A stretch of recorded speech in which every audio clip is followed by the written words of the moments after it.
आइए foundation express आज हम लोग social science series first start कर रहे हैं। इसके पहले साइंस का सीरीज हम लोग 4 बना चुके हैं, आप लोग पढ़ भी चुके होंगे। आज हम लोग सोशल साइंस सामाजिक विज्ञान जिसको जीके भी कहते हैं, जनरल नॉलेज, इसमें हम सोशल साइंस के एनवायरनमेंट पर्यावरण चैप्टर को लिए हैं।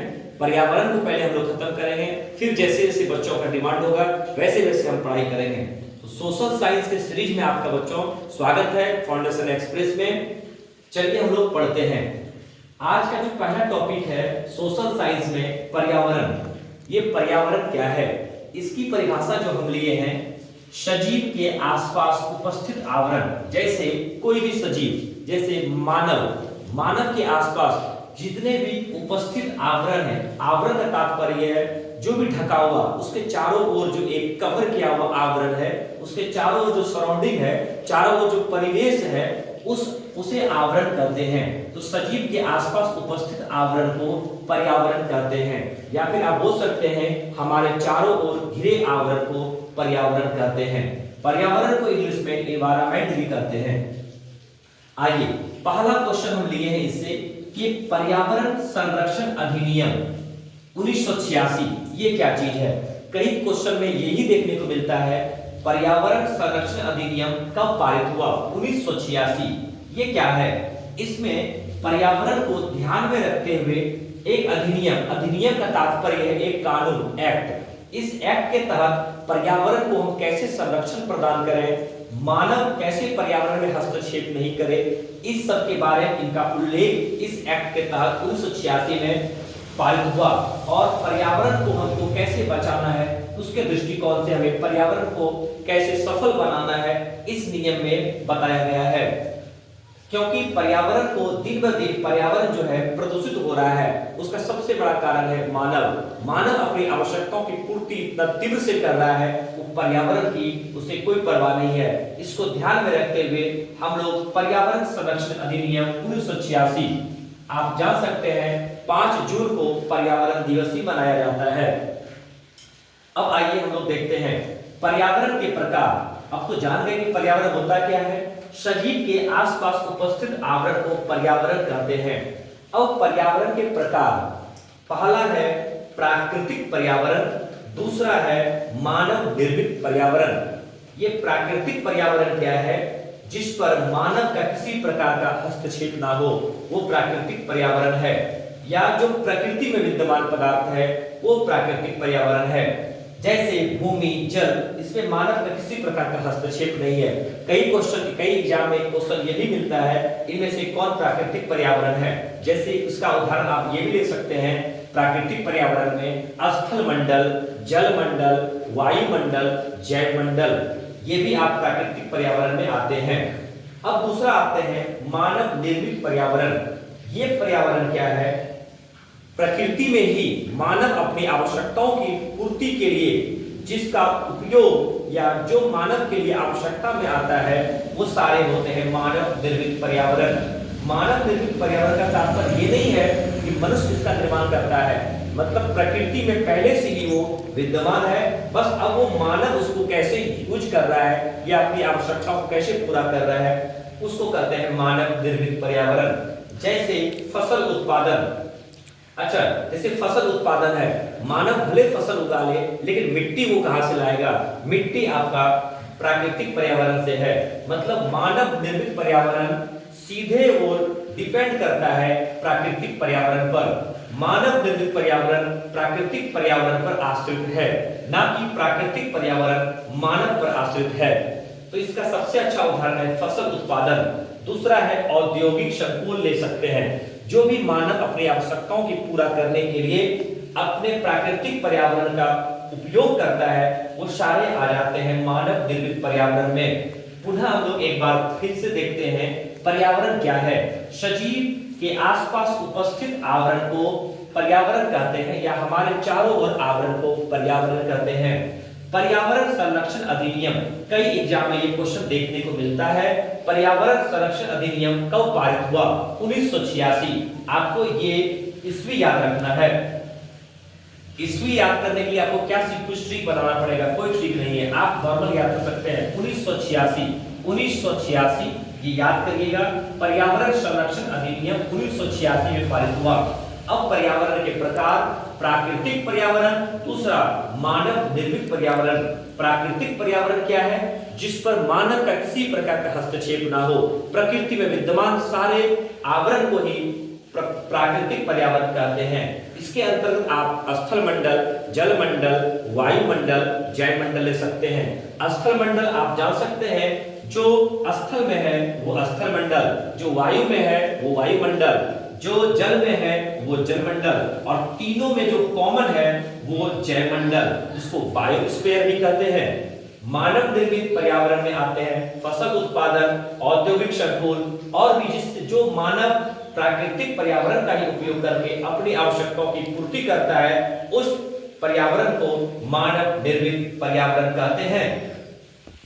आइए, foundation express social science series 2 में आपका स्वागत है। इसके फर्स्ट वीडियो में हमने पढ़ा था पर्यावरण क्या है, पर्यावरण के प्रकार को पढ़ा था। अब आज हम लोग देखते हैं पर्यावरण के घटक। घटक क्या होते हैं? मोस्टली पर्यावरण के 3 घटक होते हैं, लेकिन हम लोग जो इम्पोर्टेंट है, जो अति आवश्यक है जानना, उसके बारे में समझते हैं। पर्यावरण के 2 घटक जो मोस्टली मेन है उनको समझते हैं। पहला है भौतिक और अजैविक घटक। अजैविक घटक ही मेनली आपको जानना है, भौतिक या अजैविक घटक दोनों में से कोई एक, और दूसरा है आपका जैविक घटक। अब ये समझते हैं अजैविक घटक क्या है और जैविक घटक क्या है। अजैविक घटक का तात्पर्य आपको समझना है निर्जीव से, और जैविक घटक का समझना तात्पर्य आपको सजीव से। ये समझना है, जैविक घटक के उदाहरण आप ये समझ सकते हैं जिसमें प्राण हो। प्राण मतलब जो सांस ले, जिसमें प्राण हो, जो प्राणी हो। प्राणी का तात्पर्य जो उसमें प्राण हो, वो प्राणी। जैविक घटक में आपका आ गया वनस्पति, पेड़ पौधा, मनुष्य, ये जैविक घटक के उदाहरण हैं। तो जैविक घटक में आप लिख सकते हैं वनस्पति, जंतु, मनुष्य, ये सब जो होते हैं जैविक घटक में है। देखिए, हम आपको समझा ऐसा देते हैं कि आपको उदाहरण देना ज्यादा ना पड़े, अपन कॉन्सेप्ट पे प्रहार करें। जो फाउंडेशन एक्सप्रेस का एक ही मकसद है, कॉन्सेप्ट पर प्रहार करना। उदाहरण से आपको 1-2 याद रख लीजिएगा, जैसे मनुष्य जैविक घटक है, मनुष्य जैविक घटक है, गरुड़ जैविक घटक है। ये याद करके आप हो सकता है कहीं जंतु के बारे में पूछ दे, लेकिन हम आपको समझा दिए जिसमें प्राण हो, जो सांस ले, वो जैविक घटक। और भौतिक या अजैविक घटक है जो निर्जीव, जैसे स्थल। ये स्थल को आपको याद रखना है, ये जो है अजैविक घटक के उदाहरण हैं। स्थल, वायु, ये सब जो है जल, ये सब हैं आपके अजैविक घटक। ये कभी मत समझिएगा कि स्थल, वायु, जल में प्राण होता है, ये अजैविक घटक है, भौतिक घटक है। तो पर्यावरण के घटक जो है 2 प्रकार, जैविक घटक, अजैविक घटक। जैविक घटक वो घटक जिस पर प्राण हो, जो सांस ले, वनस्पति, जंतु, मनुष्य, पेड़ पौधे। अजैविक घटक अर्थात निर्जीव वस्तु, जैसे स्थल, वायु, जल। अब हम लोग देखते हैं पृथ्वी शिखर पर प्रमुख सम्मेलन। बहुत ही मजेदार टॉपिक अभी लिए हैं हम। ये टॉपिक से आपको निश्चित ही परीक्षा में बहुत ही हेल्प होने वाला है, और बहुत ही मजेदार टॉपिक है, आपको समझ में आएगा और फिर बहुत अच्छा ही लगेगा आपको। आइए हम लोग देखते हैं पृथ्वी शिखर सम्मेलन। विश्व स्तर पर पर्यावरण का पहला वैश्विक शिखर सम्मेलन जो हुआ था वो 1972 में स्टॉकहोम, स्वीडन में हुआ था। ये कई एग्जाम में क्वेश्चन देखने को मिलता है। पर्यावरण का पहला वैश्विक का मतलब है विश्व स्तर पर, जिसको ग्लोबल भी कहते हैं। पृथ्वी शिखर पर प्रमुख सम्मेलन में 1972 वो सम्मेलन है जो पर्यावरण का पहला वैश्विक शिखर सम्मेलन था। इसमें एक तरह से कहा जाए तो पर्यावरण का बीज को रोपा गया था, और वो जाके आगे के सम्मेलन में फलीभूत हुआ। उसको हम लोग देखते हैं। पहला विश्व शिखर पर्यावरण के जो सम्मेलन 1972 को स्वीडन स्टॉकहोम में हुआ था, उसमें क्या हुआ था, पर्यावरण को कैसे हमको बचाना है, पर्यावरण के दृष्टिकोण से हमें क्या क्या कदम उठाने चाहिए, इस पर यह पहल हुआ था। यही 1972 के बाद पर्यावरण के लिए इतना ठोस कदम उठाया गया कि 1 साल बाद, और उसी दिन यह भी घोषणा हुआ 1972 में कि हम लोग प्रत्येक साल पर्यावरण दिवस मनाएंगे, और 5 जून, ये डेट आपको याद रखना है, 5 जून को प्रथम पर्यावरण दिवस मनाया गया था। और वो कब मनाया गया था? पहला, ये क्वेश्चन कई एग्जाम पूछा जाता है कि पहला पर्यावरण शिखर सम्मेलन जो हुआ था 5 जून को जो मनाते हैं, ये पहली बार कब मनाया गया था? 1973। परीक्षा में अक्सर विद्यार्थी क्या गलती करता है, 1972 में टिक मार देता है, वो आपको नहीं लगाना है। तो क्वेश्चन कैसे पूछेगा? पर्यावरण का पहला वैश्विक शिखर सम्मेलन कब हुआ था? 1972। कहां हुआ था? स्वीडन के स्टॉकहोम में। दूसरा, 5 जून को पर्यावरण दिवस मनाने की घोषणा किस सम्मेलन में हुआ? 1972। पहली बार कब मनाया? 1973। पुनः 5 जून 1972 को यह घोषणा हुआ प्रत्येक साल हमको पर्यावरण दिवस मनाना है, और ये पहली बार कब मनाया गया? 1973। 1973 से एक क्वेश्चन आपको याद रखना है, प्रोजेक्ट टाइगर बाघ परियोजना भी 1973 में पहली बार मनाया गया था। ये पर्यावरण दिवस मनाने का तात्पर्य है जागरूकता पैदा करना। हर साल हम एक वृक्ष लगाएं। वृक्ष लगाने का तात्पर्य है कि हम पर्यावरण के प्रति कितना सजग हैं। आइए उसके बाद हम देखते हैं कि जो 1986 क्या है, इसको समझते हैं। 1972 में जो पहला वैश्विक शिखर सम्मेलन पर्यावरण से संबंधित हुआ था, इसका क्रियान्वयन करने के लिए 1986 में पर्यावरण संरक्षण अधिनियम पारित हुआ। तो क्वेश्चन ये पूछेगा आपको, पर्यावरण संरक्षण अधिनियम कब पारित हुआ? वहां आपको टिक लगाना है 1986। अगर आपको पूछे पर्यावरण पहला वैश्विक सम्मेलन कब हुआ? 1972। या पर्यावरण के लिए पहला सम्मेलन स्टॉकहोम में कब हुआ? 1972। और ये एग्जाम में कैसे आपको बनाना है? पर्यावरण संरक्षण अधिनियम, मतलब इसके तहत एक नियम बनाया गया कि पर्यावरण को कैसे संरक्षण रखेंगे, इन सिटू और एक्स सिटू के माध्यम से। वो आगे की क्लास में पढ़ेंगे। अब आगे देखते हैं, फिर 1972 हम समझ गए, 1986 क्या है जाने, 1973 क्या है ये भी जाने। 5 जून पहली बार 1973 को पर्यावरण दिवस मनाया, ये बहुत ही अच्छा क्वेश्चन है, आपको याद रखना चाहिए। अब देखते हैं ये 1992 क्या है, 1997 क्या है, 2002 क्या है, 2012 क्या है। 1992 में पहला पृथ्वी सम्मेलन, पृथ्वी सम्मेलन का तात्पर्य यह है, ये भी एक तरह से पर्यावरण से संबंधित समस्याओं को निपटाने के लिए विश्व स्तर पर अनेक देशों ने एक सम्मेलन किया, जिसको कहा जाता है प्रथम पृथ्वी सम्मेलन। अगर आपको क्वेश्चन ये आए, प्रथम पृथ्वी सम्मेलन कब पहली बार घोषणा हुआ, ये कब मनाया गया? 1992 में। ये कहां मनाया गया? आपको याद रखना है, रियो डी जेनेरो, ब्राजील। तो ये क्वेश्चन आपको लिख लीजिए बगल में, रियो डी जेनेरो, ब्राजील। आपको ये याद रखना है, ब्राजील में एक जगह है रियो डी जेनेरो, वहां ये सम्मेलन को मनाया गया 1992, प्रथम पृथ्वी सम्मेलन। अगर आपको पूछे पहला पर्यावरण संरक्षण के लिए प्रथम पृथ्वी सम्मेलन कब मनाया गया? 1972। लेकिन आपको सिर्फ पूछे प्रथम पृथ्वी सम्मेलन कब हुआ, आपको एग्जाम में टिक लगाना है 1992। कहां पर? Rio de Janeiro, Brazil. दूसरा 1997, ये भी 5 साल +5, इसको +5 सम्मेलन भी कहा जाता है। +5 सम्मेलन का तात्पर्य यह है कि 5 साल के बाद 1997 में ये सम्मेलन मनाया गया। इसमें ये कहां मनाया गया? America, New York. आपको याद रखना है, दूसरा पृथ्वी सम्मेलन कब हुआ? 1997 में, अमेरिका, न्यूयॉर्क, ये आपको याद रखना है, न्यूयॉर्क, अमेरिका। हम जो बोल रहे हैं आप नोट कर सकते हैं। तीसरा 2002 में पुनः तीसरा पृथ्वी सम्मेलन, ये आपका हुआ है जोहान्सबर्ग, दक्षिण अफ्रीका। तो आपको याद रखना है, दक्षिण अफ्रीका, जोहान्सबर्ग, ये हम जो बोल रहे हैं आप नोट कर लीजिए। 2002 में दक्षिण अफ्रीका, जोहान्सबर्ग। और पुनः 2012 फिर से रियो डी जेनेरो, ब्राजील। जो पहला पृथ्वी सम्मेलन हुआ था रियो डी जेनेरो, ब्राजील में, वही होता है चतुर्थ पृथ्वी सम्मेलन 2012 में, रियो डी जेनेरो, ब्राजील में। अभी हम लोग देखते हैं एक और महत्वपूर्ण क्वेश्चन है इसी में, राष्ट्रीय हरित न्यायाधिकरण, नेशनल ग्रीन ट्रिब्यूनल, ये 2010 में, ये भी एक तरह से पर्यावरण के लिए दृष्टिकोण के लिए एक अधिनियम लाया गया। ये भी क्वेश्चन कई एग्जाम में पूछा जाता है। राष्ट्रीय हरित से आप समझ सकते हैं पर्यावरण संबंधी एक कानून है जो जिसको एनजीटी कहते हैं। इस पर राष्ट्रीय कानून संपन्न होकर इसको मान्यता प्रदान किया और 2010 से ये कानून आया कि कैसे हमको पूरे विश्व को हरा करना है, मतलब पर्यावरण में कर देना है। पुनः एक बार आप पढ़िए, एनजीटी की स्थापना कब हुई है? 2010 में। एनजीटी की स्थापना कब हुई है? 2010 में। राष्ट्रीय हरित न्यायाधिकरण अगर एग्जाम में आएगा आपको 2010 में टिक लगाना है। पुनः एक बार आप रिकॉल करते हैं 1972 में प्रथम पृथ्वी शिखर सम्मेलन या पर्यावरण का पहला वैश्विक शिखर सम्मेलन 1972 स्वीडन स्टॉकहोम में।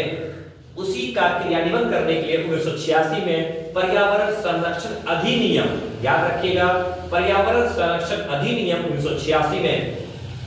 फिर ये 1973 क्या है? 5 जून को पहली बार 1973 में पर्यावरण दिवस मनाया गया। और 1973 से आप बाघ परियोजना भी याद रख सकते हैं, प्रोजेक्ट टाइगर। कि प्रोजेक्ट टाइगर कब हुआ?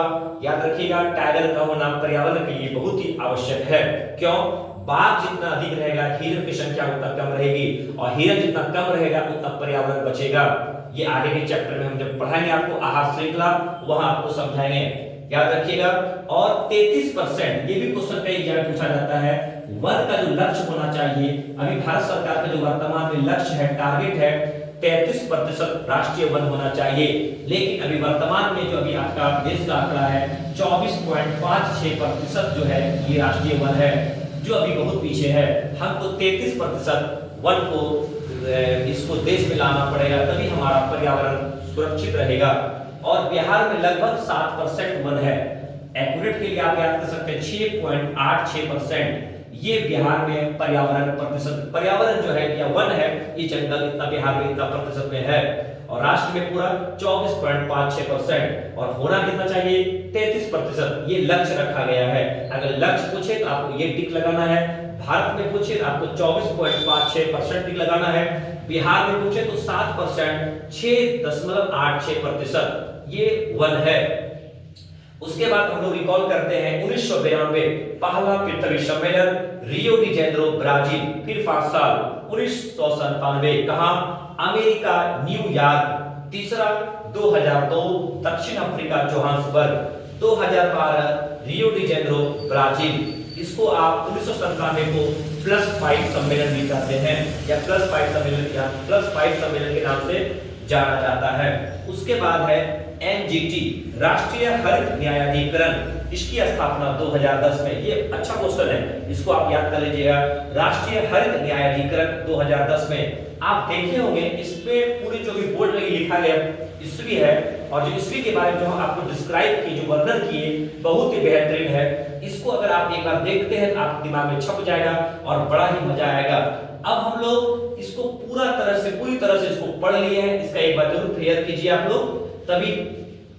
अब हम लोग देखते हैं भोपाल गैस त्रासदी। इसको थोड़ा समझेंगे तभी आपको पर्यावरण समझ में आएगा। ये भोपाल गैस त्रासदी क्या है? मध्य प्रदेश के भोपाल में एक गैस का रिसाव हुआ, MIC, methyl isocyanide.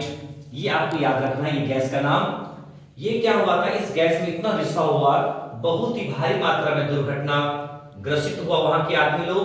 Bhopal gas त्रासदी इतना बड़ा भयानक हुआ कि उसी को ध्यान में रखते 1986 में ही पर्यावरण संरक्षण अधिनियम, जो भी हमने पढ़ा, पर्यावरण संरक्षण अधिनियम, ये जो है आपका, ये भोपाल गैस त्रासदी में जो इतना बड़ी दुर्घटना हुई थी, इस दुर्घटना से जो निपटाने के लिए, उसके निराकरण के लिए ही पर्यावरण जो दूषित हो गया था, पर्यावरण संरक्षण अधिनियम 1986 आया। तो परीक्षा में आपको 2 क्वेश्चन ऐसे बन गया कि भोपाल गैस त्रासदी की घटना कब हुई? 1986। और 1986 में ही पर्यावरण संरक्षण अधिनियम ये बना। और कौन सा गैस का रिसाव हुआ था? मिथाइल आइसोसाइनाइड, मिथ इसको कहते हैं।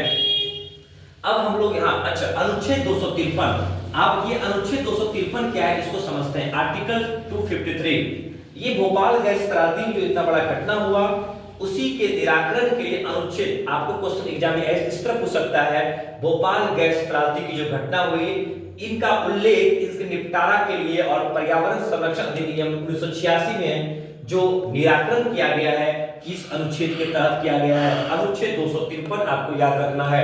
अनुच्छेद 253, जहां आपको भोपाल गैस त्रासदी आए, वहां अगर आपको अनुच्छेद पूछे, अनुच्छेद 253, ये आर्टिकल बहुत ही वेरी वेरी इंपॉर्टेंट है, क्योंकि पर्यावरण और पॉलिटिकल साइंस दोनों का समाहित क्वेश्चन है ये, इसलिए ये क्वेश्चन ज्यादा इंपॉर्टेंट हो गया है। अब आते हैं संयुक्त राष्ट्र पर्यावरण, यूनाइटेड नेशन एनवायरनमेंट प्रोग्राम। ये संयुक्त राष्ट्र पर्यावरण कार्यक्रम ये क्या है, इसको समझते हैं। यही है विश्व स्तर पर संयुक्त राष्ट्र जो है यूनाइटेड नेशन, ये भी एक कदम उठाते हैं और ये अपना एक स्वतंत्र सत्ता बनाते हैं जो अंतरराष्ट्रीय संस्था है। और इस संस्था का जो मुख्यालय है आपका नैरोबी, केन्या। अगर आपको परीक्षा में पूछे संयुक्त राष्ट्र पर्यावरण कार्यक्रम, जो पर्यावरण कार्यक्रम है, इनका मुख्यालय कहाँ है? नैरोबी, केन्या में। आपको टिक मारना है। दूसरा क्वेश्चन है विश्व मौसम विज्ञान संगठन। ये इसका स्थापना कब हुआ है? इसका स्थापना 1951। आपको कैसे याद रखना है? विश्व मौसम विज्ञान संगठन 1951। आपको याद रखना है 1951। विश्व मौसम विज्ञान संगठन, इसका स्थापना 1951। कैसे याद रखेंगे? एक दो बार आप पढ़िए, आपको याद हो जाएगा। जैसे संयुक्त राष्ट्र पर्यावरण 1972, ये आपको याद रखना है। इसका मुख्यालय कई एग्जाम में पूछा जाता है, बड़े बड़े एग्जाम में। Nairobi, Kenya. अब है विश्व मौसम विज्ञान संगठन का स्थापना 1951 में। इसका जो मुख्यालय आपका जेनेवा, स्विट्जरलैंड। ये कई बार एग्जाम में क्वेश्चन पूछा गया है। विश्व मौसम विज्ञान संगठन का स्थापना कब होता है और इसका मुख्यालय कहाँ है? तो हम लोगों ने अभी भोपाल गैस त्रासदी को पढ़ा। मिग, जो कि भोपाल गैस त्रासदी में एक गैस का रिसाव हुआ था, जो हानिकारक गैस हुआ था। काफी आदमी को ये एक तरह से बहुत ही आदमी मर गया था और बहुत ही आदमी इससे क्षति पहुंचा था। उसी क्षति को निपटारा के लिए, पर्यावरण को संरक्षण प्रदान करने के लिए 1986 में, 1986 पूछेगा क्वेश्चन, भोपाल गैस त्रासदी घटना कब हुई? 1986। पर्यावरण संरक्षण अधिनियम, कई बार मैं बोल चुका हूं, ये बहुत ही इंपॉर्टेंट है। 1986 किस अनुच्छेद में इसका उल्लेख है? 253। संयुक्त राष्ट्र विकास कार्यक्रम यूएनईपी का मुख्यालय कहाँ है? नैरोबी, केन्या में। फिर विश्व मौसम विज्ञान संगठन, जो इसका जो स्थापना हुआ है 1951 में और इसका जो मुख्यालय है जेनेवा, स्विट्जरलैंड में। अब हम लोग देखते हैं मानव पर्यावरण संबंधी अवधारणा। ये अवधारणा क्या है, इसको समझते हैं। अवधारणा मतलब कॉन्सेप्ट, कॉन्सेप्चुअल कोई चीज का कथन, कोई प्रमेय। मानव पर्यावरण संबंधी अवधारणा मतलब मानव और पर्यावरण में जो एक कॉन्सेप्ट है, जो एक संबंध है, उस संबंध को कुछ भूगोलवेत्ता ने बताया है। वो अलग अलग अवधारणा है, जिससे हर एग्जाम में एक एक अवधारणा से क्वेश्चन बन सकता है। पहला अवधारणा है नियतवादी अवधारणा। ये कई एग्जाम में हो सकता है पूछे कि नियतवादी अवधारणा क्या है एग्जाम में। तो आपको बताना है नियतवादी अवधारणा संबंधी कुछ क्वेश्चन भी पूछा जाता है ऑब्जेक्टिव में, उसको भी समझते हैं। पहला क्वेश्चन तो ये बनेगा कि नियतवादी अवधारणा किससे संबंधित है? मानव पर्यावरण संबंधित। दूसरा, नियतवादी अवधारणा को किसने प्रतिपादित किया? एफ रेट जिल, ये आपको याद रखना है। या फिर एफ रेट जिले भी कही है, तो आप एफ रेट जिल याद रख सकते हैं। रेट जिल कैसे याद रखेंगे? नियत मतलब होता है फिक्स। आप जानते हैं बचपन में आप रेट से लिखे हैं, आपको याद करवाने के लिए रेट बोल रहे हैं। रेट और जिल लगाते थे, तो ये नियत समय में आप लोग लगाते थे बचपन में, तो ये आपको याद रखने में हेल्प होगा। नियत जहां आएगा आपको एफ रेट जिल, रेट को लगाकर, रेट से लिखकर और जिल लगा देना है। तो नियतवादी अवधारणा एफ रेट जिल ने दिया, प्रतिपादित किया। प्रतिपादित का मतलब हुआ उसको पुष्टि किया या उसको दिया। अब इसी में हमको समझना है नियतवादी अवधारणा, आखिर इसमें एफ रेट जिल ने क्या बताया, ताकि आपको क्वेश्चन बनाने में सहायता हो। मानव जीवन को प्रकृति पर पूर्ण निर्भर माना गया है। इनका कहना था नियतवादी अवधारणा, कहने का तात्पर्य यह हुआ पूरी तरह से नियतवादी, पूरी तरह से भाग्य पर निर्भर। मानव जीवन को प्रकृति पर पूर्ण निर्भर माना गया है, मतलब कहने का अर्थ यह हुआ प्रकृति ने मनुष्य को बनाया है। नियतवादी कॉन्सेप्ट में ये एफ रेट जिले ने बताया है कि मानव जो है, मानव जीवन को प्रकृति पर पूर्ण निर्भर माना गया, मतलब मानव जो है पूरी तरह से प्रकृति पर निर्भर है। प्रकृति जैसे जैसे मानव की व्यवस्था करेगा वैसे वैसे मनुष्य आगे बढ़ेगा। तो एक तरह से दूसरे शब्दों में कहा जाए तो प्रकृति ने मनुष्य को बनाया है, ये एक सत्य बात भी है, लेकिन आपको समझना है ये नियतवादी अवधारणा है। अगर नियतवादी अवधारणा से क्वेश्चन आया, आपको हमेशा प्रकृति को आगे रखना है। एक क्वेश्चन बनाने, नियतवादी अवधारणा को क्वेश्चन सही बनाने की परीक्षा में आपको हमेशा प्रकृति को आगे रखना है, उसके पीछे पीछे मानव। आपको ये बताना है प्रकृति है तभी मानव है, मानव है तभी प्रकृति नहीं है। नियतवादी अवधारणा ये बताता है प्रकृति के बाद ही मानव का कोई अधिकार है, मतलब प्रकृति ने मनुष्य को बनाया है, मतलब प्रकृति को आपको आगे रखना है। और इसमें ये भी समझ सकते हैं मानव की जो भी मानव उन्नति करता है या जो मानव अवनति करता है या जो भी मानव की विकास की दर होती है, वो टोटल निर्भर करता है प्रकृति पर। अगर प्रकृति आपके अनुकूल है तो आप उन्नति, प्रकृति आपके प्रतिकूल है आप अवनति, प्रकृति आपके दिशा में नहीं चल रहा है तो आपकी विकास की दर रुक जाएगी। तो ये भी क्वेश्चन मिल सकता है परीक्षा में, मानव का जो उन्नति अवनति, जो विकास की दर जो होती है पूर्णतः निर्भर करती है प्रकृति पर। यह किस अवधारणा के अकॉर्डिंग है? नियतवादी अवधारणा। इसको कौन बताया? एफ रेट जीले। तो शॉर्ट ट्रिक में अगर आप इसको याद कर सकते हैं इतने बड़े कॉन्सेप्ट को, बस आपको ये याद रखना है प्रकृति आगे है, उसके पीछे मानव। ऐसे समझिए प्रकृति ने मानव को बनाया है, प्रकृति ने मानव को बनाया है। ये नियतवादी अवधारणा किसने दिया? एफ रेट जीले। इसी तरह और भी अवधारणा है, अभी हम लोग देखते हैं। अब हम लोग देखते हैं संभववादी अवधारणा। जैसे इसके पहले हम लोगों ने पढ़ा नियतवादी अवधारणा जो रेट जीले ने दिया था। अब पढ़ते हैं संभववादी अवधारणा। संभववादी अवधारणा इसको कौन दिया, कौन प्रतिपादित किया? Vidal de Laplace. ये नाम आपको याद रखना है, विडाल डी लाप्लास, जो एक भूगोलवेत्ता है। इन्होंने संभववादी अवधारणा दिया। इन्होंने क्या बताया उनको देखते हैं। मानव को पर्यावरण का एक सक्रिय अभिकर्ता माना गया है। कहने का तात्पर्य ये हुआ, जहां नियतवादी में बताया गया था कि प्रकृति ही सब कुछ है, प्रकृति ने प्रकृति के अनुसार ही मनुष्य को चलना चाहिए, यहाँ खंडन किया गया है। उसका नियतवादी का जस्ट अपोजिट अवधारणा विडाल डी लाप्लास ने दिया, मतलब रेट जीले का इन्होंने खंडन किया। इन्होंने बताया मनुष्य जो है पर्यावरण को परिवर्तित कर सकता है और अपनी आवश्यकता अनुसार पर्यावरण को ढाल सकता है, जो कि विडाल डी लाप्लास ने बताया। कहने का मतलब जहां एक तरफ नियतवादी में पर्यावरण ही सब कुछ है, उसके पीछे आपका प्रकृति ही सब कुछ है, उसके पीछे आपका मानव है, वहां इसका जस्ट उल्टा देखने को मिलता है। यहाँ जो है संभववादी में पहले मानव है, उसके बाद प्रकृति है। अगर परीक्षा में आपको कहीं मानव को प्राथमिकता दर्शाया जाए, उसके बाद प्रकृति को दर्शाया जाए, तो आपको टिक लगाना है संभववादी अवधारणा में।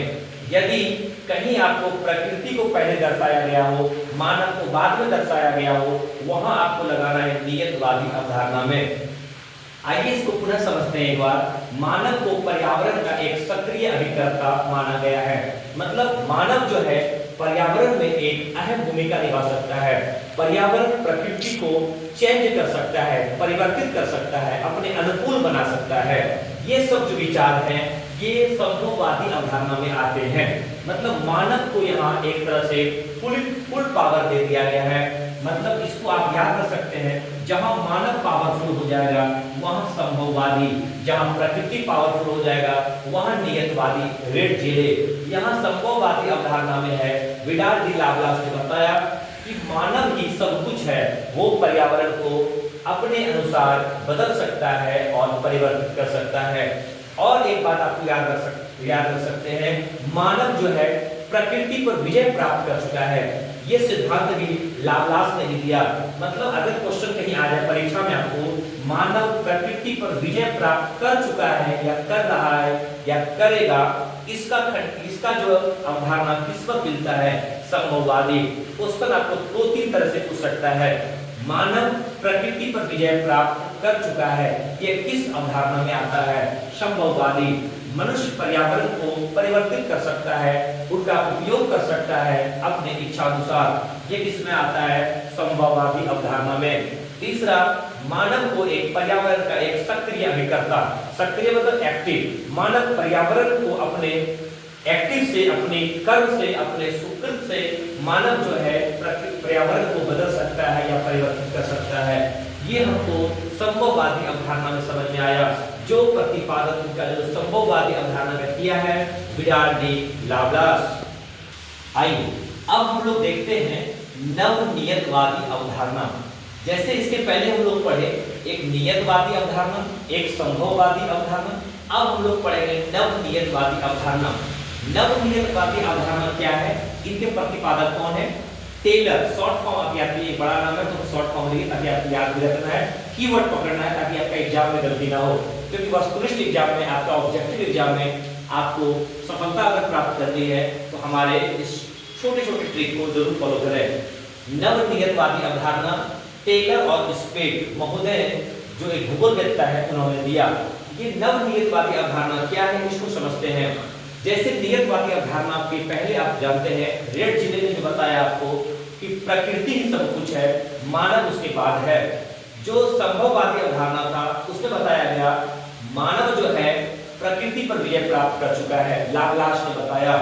अब ये दोनों जो विचार थे संभववादी और नियतवादी, उन दोनों विचार के ये खंडन करते हैं टेलर और स्पेड ने। और खंडन करके इन्होंने एक अपना एक सिद्धांत दिया, नया विचार रखा। इनका कहना है कि प्रकृति, सबसे पहला पॉइंट है अत्यधिक दोहन। अगर हम प्रकृति का अत्यधिक दोहन करेंगे तो ये प्रकृति के लिए विनाशकारी होगा। तो इन्होंने नवनियतवादी अवधारणा में टेलर और स्पेड ने बताया है कि यदि हम प्रकृति का एक पक्षीय दोहन करेंगे तो ये प्रकृति के लिए काफी एक तरह से नुकसानदायक होगा। और प्रकृति का एक पक्षीय दोहन का आलोचना किसने किया? टेलर और स्पेड ने। एक पक्षीय का मतलब हुआ कि एक पक्ष से ही, मतलब एक साइड से ही प्रकृति का मानव अगर दोहन करते रहेगा एक समय कुछ नहीं बचेगा और ये विनाश हो जाएगा। तो अत्यधिक दोहन जो है विनाशकारी है। ये किसने बताया? टेलर और स्पेड, जो कि उन दोनों विचार का खंडन करता है। दूसरा है इनका एक सिद्धांत है स्टॉप एंड गो। ये भी कई एग्जाम में पूछा जाता है। स्टॉप एंड गो, रुको और जाओ, ये किस सिद्धांत में आता है? नवनियतवादी। इस सिद्धांत का मतलब हुआ स्टॉप एंड गो, मतलब जैसे आप प्रकृति को देखने आए हैं, प्रकृति की सुंदरता का आनंद लें और चले जाएं, उस पर अपना कोई छेड़छाड़ ना करें, अपना अधिकार ना उठाएं। इस प्रकार जो कोट वर्ड है स्टॉप एंड गो दिया गया, मतलब प्रकृति की अपनी सुंदरता है उसको छेड़छाड़ ज्यादा ना करें। प्रकृति जितना अपने आप में खिला रहेगा वो मानव के द्वारा खिला नहीं रह सकता है। इसलिए इनका एक सिद्धांत है स्टॉप एंड गो, रुको और जाओ। आपको अगर रुको और जाओ कोई पूछे रुको और जाओ क्या है, आप बता सकते हैं। स्टॉप एंड गो एक नवनियतवादी अवधारणा में से एक पहला शब्द है जिसके अकॉर्डिंग आप पर्यावरण की सुंदरता का आनंद लें, उसको परिवर्तन करने की कोशिश न करें। चौथा है प्रकृति की अपनी सुंदरता है। सही बात है, प्रकृति की अपनी सुंदरता है, उसको उसकी सुंदरता में आपका कोई हस्तक्षेप नहीं होना चाहिए। ना मानव प्रकृति को सुंदर कर सकता है, क्योंकि प्रकृति एक तरह से अपनी सुंदरता का बखान खुद करती है, उसमें किसी मानव की आवश्यकता नहीं पड़ती। इसलिए यहाँ नवनियतवादी में एक तरफ जो नियतवादी में प्रकृति सब कुछ है, संभववादी में मानव ही सब कुछ है, दोनों के विचार का खंडन हो रहा है यहाँ पर। क्योंकि स्टॉप एंड गो, क्योंकि यहाँ पर प्रकृति को भी पावरफुल बताया गया है और मानव को भी, दोनों को पावरफुल बताया गया है और दोनों एक तरह से निरपेक्ष है। टिकाऊ या सतत विकास, ये टिकाऊ या सतत विकास जो विकास है ये भी नवनियतवादी अवधारणा में आता है। कई आपको कीवर्ड से क्वेश्चन आ जाएगा, टिकाऊ या सतत विकास क्या है, मतलब ये किस सिद्धांत में अवधारणा में आता है? नवनियतवादी। मतलब सतत विकास मतलब एक ऐसा विकास जो जारी रहे, टिकाऊ रहे, वही हुआ टिकाऊ विकास। तो सतत विकास जो होता है नवनियतवादी में आएगा। क्यों? क्योंकि यहाँ पर रुको और जाओ, मतलब रुकना है जाना है, मतलब आना है और जाना है, विकास का क्रम जारी रहेगा, इसलिए टिकाऊ या सतत विकास। तो पुनः हम लोग नवनियतवादी अवधारणा को एक बार रिकॉल करते हैं। इसके प्रतिपादक है टेलर और स्पेड, और इसका जो मेन मोटो है रुको और जाओ। आपको ये बताना है एग्जाम में, अगर नवनियतवादी से क्वेश्चन आ जाए, जहां एक तरफ नियतवादी में मनुष्य ही प्रकृति सब कुछ है, संभववादी में मनुष्य सब कुछ है, नवनियतवादी में दोनों कुछ नहीं है, दोनों जीरो है। यहाँ क्या है? यहाँ एक तरह से पारस्परिक संबंध है। रुको और जाओ, प्रकृति की अपनी सुंदरता है। टिकाऊ ये सतत विकास, अत्यधिक दोहन विनाशकारी हो सकता है। सही बात है, अत्यधिक सर्वत्र वर्जते, अत्यधिक कोई विषय अच्छा नहीं है। इसलिए एक पक्षीय दोहन जो होता है इसका आलोचना कौन किया? टेलर और स्पेट ने। या क्वेश्चन ऐसे पूछ सकता है, एक पक्षीय पर्यावरण का दोहन की आलोचना किस अवधारणा में हुआ है? नवनियतवादी अवधारणा। याद रखिएगा, नवनियतवादी अवधारणा बहुत बड़ा चीज है। हम आपको बस कीवर्ड से याद करवा रहे हैं, आपका परीक्षा में एक प्रश्न छूटने वाला नहीं है। पहला, अत्यधिक दोहन विनाशकारी होता है, इसमें बताया गया नवनियतवादी में। दूसरा, स्टॉप एंड गो, रुको और जाओ, किसका सिद्धांत है? नवनियतवादी में। तीसरा, प्रकृति की अपनी सुंदरता है, किसे बताया गया है? नवनियतवादी में। टिकाऊ या सतत विकास की अवधारणा किस अवधारणा से संबंधित है? नवनियतवादी अवधारणा। एक पक्षीय दोहन का आलोचना किस सिद्धांत में हुआ है?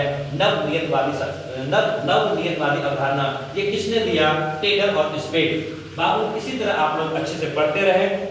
आज हमारा ये जो सीरीज है सोशल साइंस का सीरीज स्टार्ट हो चुका है। सोशल साइंस का सीरीज शायद दो आ गया है।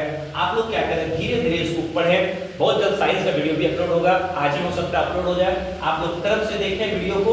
आप लोग बताइए कैसा आपको लग रहा है। एक एक कॉन्सेप्ट को एकदम निचोड़ रहे हैं, उतना ही पढ़ा रहे हैं, तो परीक्षा में आपका काम आ जाए। ज्यादा ज्ञान दिखा के कोई काम होने वाला नहीं है। बहुत सारे किताब की जो किताबी कीड़े जो है वो इधर उधर घूम रहे हैं, कोई फायदा होने वाला नहीं है।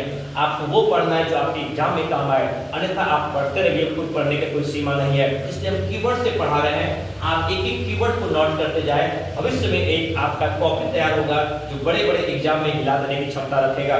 तो नवनियतवादी अवधारणा को हम लोग बढ़िया से समझ गए हैं।